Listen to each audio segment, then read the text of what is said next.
سلام، امروز اومدم تا بهتون یاد بدم چجوری مداد طراحی یا مداد رنگیتون رو خودتون با کاتر بتراشید. اول تیغ کاتر رو مقداری بیرون میاریم و روی چوب مداد میذاریم و با کمک انگشت شستمون آروم به صورت اوری به سمت بالا هل میدیم.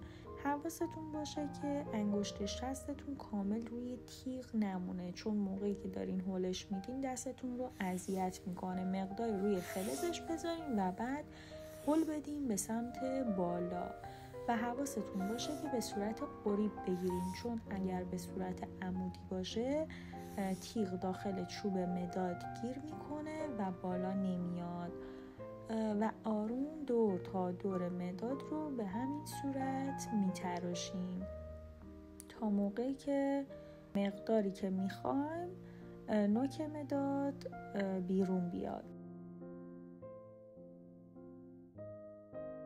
الان من این مقدار تراشیدم و اگر بخوام تیزش کنم فقط نوکش رو با کمی فشار دست به سمت بالا به این صورت هل میدم و تیزش میکنم.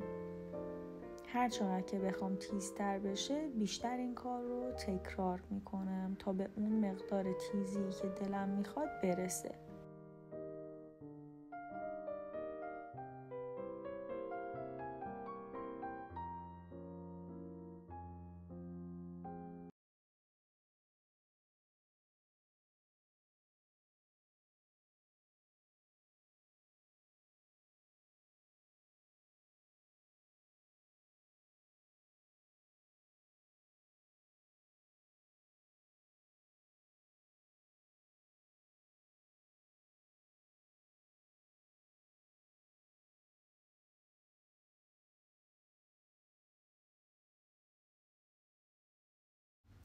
به این صورت نوک مدادم رو تراشیدم و به اندازه‌ای که میخواستم تیزش کردم.